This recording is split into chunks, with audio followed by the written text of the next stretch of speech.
मरने वाला मिश्रा, जलने वाला मिश्रा, जलाने वाला मिश्रा, कैद में जाने वाला मिश्रा और झंडा उखाड़ने वाला मिश्रा। मारा तो ब्राह्मण गया है ना, जान तो ब्राह्मण की गई है ना।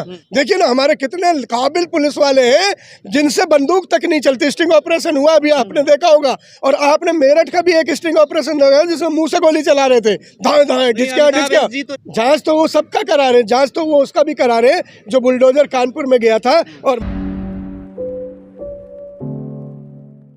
नमस्कार, आप देख रहे हैं फोरम4, मैं हूं प्रभात। बहराइच हिंसा पर राजनीति हो रही है एक और, जहां पर वहीं पर उपचुनाव भी हैं उत्तर प्रदेश में, और तमाम जगहों पर महाराष्ट्र, झारखंड, वहां पे भी चुनाव होने वाले हैं। और हिंदू मुस्लिम की राजनीति को कहीं ना कहीं चुनाव से भी जोड़ करके देखा जा सकता है। लेकिन जिस तरीके से भाजपा हिंदुत्व के एजेंडे पर चलती है, और जो इसमें जिस युवक की मौत हुई बहराइच हिंसा में राम गोपाल मिश्रा को लेकर के, वो एक बड़ा जो है मोड़ आया जब राम गोपाल मिश्रा की मौत हो जाती है घर पर झंडा, भगवा झंडा फहराने को लेकर के, हरा झंडा उतार करके। और उसके बाद यूपी प्रशासन की कार्रवाई होती है एनकाउंटर का या बुलडोजर को लेकर के, वो पूरी तरीके से तैयार नज़र आती है। लेकिन सुप्रीम कोर्ट, वहीं पर हाई कोर्ट और सुप्रीम कोर्ट ने आकर के उस पर रोक लगा दिया।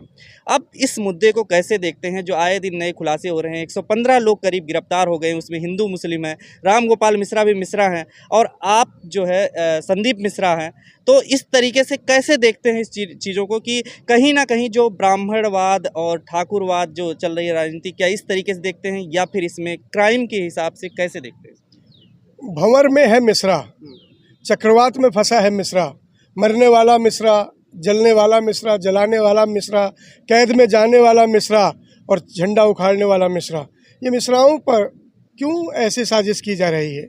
क्यों ब्राह्मणों को इस तरह से प्रताड़ित किया जा रहा है, शोषित किया जा रहा है, सुनियोजित तरीके से उन्हें मारा जा रहा है, मरवाया जा रहा है और उन्हें ही जेलों में भेजा जा रहा है? क्या स्थिति है ये? योगी राज में क्या ब्राह्मणों के लिए अब सुरक्षित नहीं रह गया?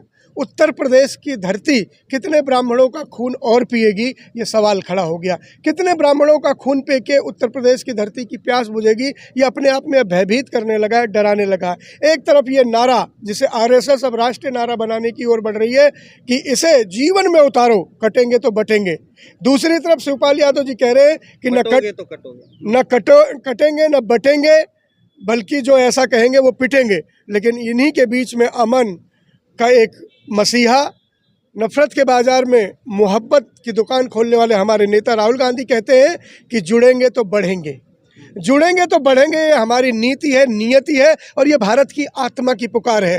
कांग्रेस की एक हमेशा नीति ये रही है कि जब जब उन्होंने देश की बात की है, वतन की बात की है, आवाम की बात की है, तो उसमें कभी धर्म की और जाति की बात नहीं की, सबको जोड़ कर लेकर चलने की बात की है। और आज महात्मा गांधी के बाद अगर देश को किसी ने सबसे ज़्यादा यात्राएं, लंबी यात्राएं की हैं तो राहुल गांधी हैं। नफरत के बाजार में मोहब्बत की दुकान का नाम राहुल गांधी है, और मोहब्बत से ये देश चलेगा, संविधान से ये देश चलेगा। किसी शायर ने कहा था, केसरिया हिंदू हुआ, हरा हुआ इस्लाम, रंगों में भी बट गया जाति धर्म का नाम। क्या ज़रूरत थी स्वर्गीय राम गोपाल मिश्रा जी को कि छत पे चढ़े किसी दूसरे के और उसके झंडे को उखाड़ फेंक दें, और इतनी जोर से उखाड़े कि रेलिंग तक उखड़ जाए।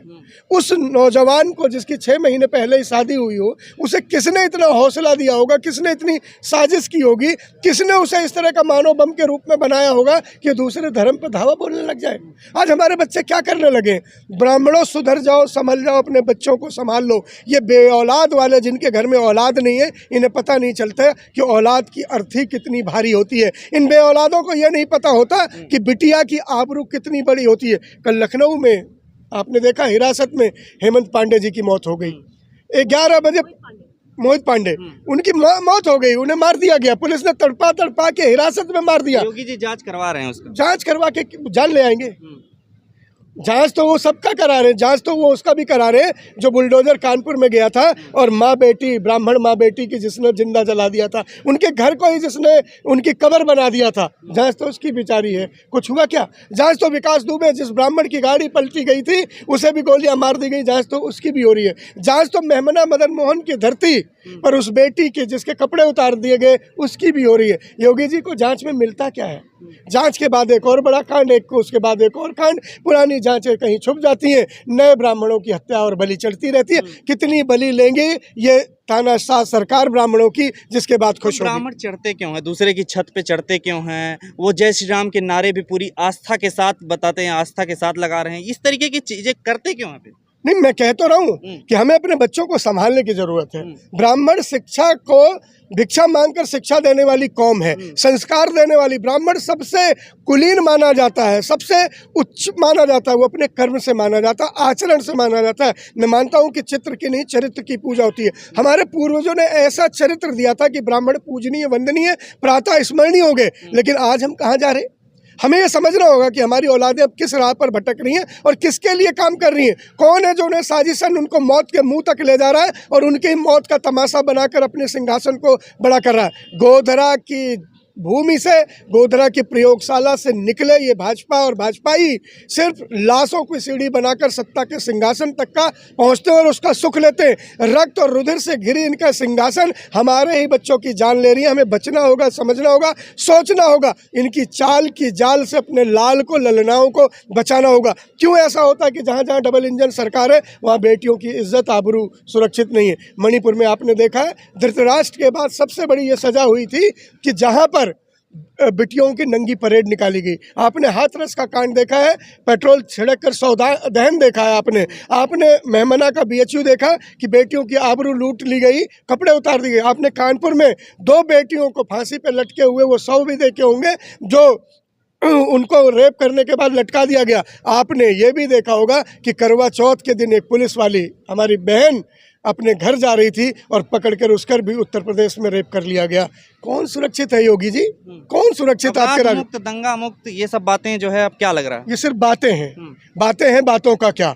ये आज सच्चाई ये है, यथार्थ ये है कि योगी के राज में चुन चुन के ब्राह्मण मौत के घाट उतारे जा रहे हैं, मरवाए जा रहे हैं, जेल में ठूसे जा रहे हैं, जेल में भी उठा के लिए जा रहे हैं, तो वहां भी दरोगा उनकी छाती पे चढ़ जाता है और उसके प्राण ले लेता है। जब स्टिंग में 2 लोग, 2 जो मिश्रा ही बताए जा रहे हैं, वो भी जब वो इस तरीके की हरकतें करते हैं कि वो कह रहे हैं कि खुद ही अपने कबूल कर रहे हैं कि हमें 2 घंटे का टाइम दिया गया होता है। प्रेम कुमार मिश्रा और सबूरी मिश्रा का स्टिंग ऑपरेशन आया, लेकिन आप एसके वर्मा की बात भूल गए, जिन्होंने सर्वेश्वर सिंह एमएलए के बारे में बताया कि उस एमएलए का इतना दंगा है, इतना भौकाल है कि 4 जिलों में बिना उसके कहे कोई 151 का मुकदमा दर्ज करने की औकात नहीं रखता। वही एसके वर्मा थाना प्रभारी ने यह भी बताया कि 3 लोग छत पे चढ़े थे जिन्होंने हाथ हिलाकर इशारा किया था। वो 3 लोग कौन है? वही एसके वर्मा ने भास्कर को ही बताया है कि भीड़ में एक व्यक्ति आया था और वो फिर चला गया, उसके बाद दंगा भड़क गया। उन्हीं एसके वर्मा ने यह कहा था कि एमएलए चाहते तो दंगा रुक सकता था। और एमएलए क्या कह रहे? पुलिस नाकारा है, पुलिस नालायक है, पुलिस को काम करना नहीं आता। नालायक खाकी है या नालायक खादी है, जान तो जनता की जा रही है ना साहब। एक तो नालायक है, या तो खाकी पहनने वाला या खादी पहनने वाला, लेकिन जान उसकी कीमत कौन चुका रहा है? कोई रामगोपाल मिश्रा जैसा व्यक्ति, कोई प्रेम कुमार मिश्रा, सबूरी मिश्रा जैसा व्यक्ति, कोई शुक्ला जिसका शोरूम था हीरो होंडा का, उस जैसा व्यक्ति शायद उसका घर भी नहीं छुड़वा पाए, जितना ब्याज होगा, जितना लोन उसके ऊपर होगा। लेकिन दंगाइयों ने तो उसका शोरूम फूंक दिया। रामगोपाल मिश्रा तो मारे गए, प्रेम कुमार और सबूरी मिश्रा तो जेल चले गए। ब्राह्मणों को मिला क्या? लेकिन एनकाउंटर की जो चीज़ें होती है, जिसपे अखिलेश यादव ने कहा था स्पेशल ठाकुर फोर्स, तो उसमें तो कहीं ना कहीं एनकाउंटर, जो गोली मारी गई पैर में, वो तो दूसरे समुदाय के लोगों को मारी गई, उसमें आरोपी दूसरे को बताया गया। तो फिर ब्राह्मण यहाँ से कहाँ से आ गए? मारा तो ब्राह्मण गया है ना, जान तो ब्राह्मण की गई है ना। लेकिन पिछले 100 एनकाउंटर देखो, ओलंपिक में यूपी पुलिस वालों को भेजना चाहिए। उनका निशाना कितना सटीक है कि पैर पे ही लगता है। देखिए ना, हमारे कितने काबिल पुलिस वाले हैं जिनसे बंदूक तक नहीं चलती। स्टिंग ऑपरेशन हुआ अभी, आपने देखा होगा। और आपने मेरठ का भी एक स्टिंग ऑपरेशन लगाया जिसमें मुंह से गोली चला रहे थे, धाए धाए, ढिचका ढिचका जी, तो रिवाल्वर लेके दौड़ रहे हैं। सुनो, वो तो दौड़ रहे हैं ना, लेकिन गोली तो नहीं चली ना उनसे, गोली तो नहीं निकली, मुंह से तो बोल रहे हैं। और धाए धाए, आपने देखा होगा एनकाउंटर करने गन्ने के खेत में मुंह से गोली मार रहे थे, ढिचका ढिचका ढिचका। इनका तमंचा मुंह से गोली निकलती है, लेकिन इनका निशाना तो देखो साहब, कितना सटीक निशाना है कि इनकाउंटर करने में किसी की छाती में, सिर में, पैर में नहीं लगा, सीधा पैर में ही मारते हैं। मैं कहता हूँ ये बड़े से बड़े शूटर का रिकॉर्ड तोड़ सकते हैं यूपी पुलिस वाले। 100 लोगों की परेड कराई इन्होंने व्हील चेयर पे बिठा के कि हमने पैर में गोली मारी है। वाह वाह, कमाल है आपका निशाना, अचूक है आपका निशाना। ये निशाना नहीं साहब, ये काम चोरी है, ये खौफ बरपाना है, ये वर्दी से गद्दारी है। बुलडोजर को लेकर के जो इतने उत्साहित नजर आ रहे थे, क्या कौन? लग रहा है? यूपी सरकार नोटिस लगा रखी देखिए- थी 23 घरों पे, जिसमें 3 हिंदू भी थे। जिसके राज में राम मंदिर बना, दिव्यांग राम मंदिर का उद्घाटन करके, जिसके बारे में आदि शंकराचार्य जी ने कहा उन्होंने कि दिव्यांग मंदिर में अगर प्राण प्रतिष्ठा होगी तो उसमें राम जी नहीं आएंगे, भूत पिशाच आएंगे, कहा ना, सर्वविदित है। उनसे बड़ा धर्माचार्य और धर्मज्ञ और मर्मज्ञ कोई नहीं है, उस धर्म के शिखर हैं वो। उन्होंने कहा, उसके बाद क्या हुआ, राम मंदिर टपकने लगा, राम जी का चंदन, राम जी का वस्त्र, राम जी का तिलक सब भीग गया। रामपथ जो 60 करोड़ रुपए में 1 किलोमीटर बना था, पहली बरसात में बह गया। दीपोत्सव तो हो रहा है, तैयारियां बहुत तगड़ी हो रही हैं। मैं कह रहा हूँ दीपोत्सव के बाद का अगले दिन का सीन देखना कि गरीबी उस घाट पे नाचती दिखेगी, कि 100-100 ग्राम तेल इकट्ठी करती हुई मेरी बेटियां दिखेंगी वहाँ। वो तस्वीरें भी दिखती है नहीं दिखती, वो भयभीत करती नहीं करती, वो गरीबी दिखती नहीं। दिवाली किसके लिए है? दिवाली घर में नहीं जा रही है, घाट पे आ रही तो है। दिवाली नहीं मनानी दिवाली घाट पे आ रही है। आप सवाल को अन्यथा मत लीजिए। दिवाली घरों में जानी चाहिए, खुशहाली घरों में जानी चाहिए। खुशहाली दिखावे का प्रतीक नहीं है, खुशहाली आंतरिक खुशी होनी चाहिए। घाटों पर वीरानी है, लोगों के घर में रोटी नहीं है, चावल नहीं है, दाल नहीं है। सरसों का तेल जो कांग्रेस के राज में 70 रुपए था, 200 के ऊपर ठहाका लगा के बीजेपी के मुंह पे तमाचा मार रहा है। उसी को बिनने के लिए, उसी को इकट्ठा करने के लिए एक एक दिया को तड़पते हुए बच्चों की कतार देखना। अगले दिन की तस्वीर, हो सके तो अयोध्या जाना, जलते हुए दीपों के बाद बुझे हुए दीपों के साथ बुझी हुई इंसानियत भी देखना। उस इंसानियत के बीच में कराहती तड़पती बचपना और जवानी देखना कि लोगों को यतीम बना दिया है। जले हुए तेल को भी इकट्ठा करने की कतार लगी हुई।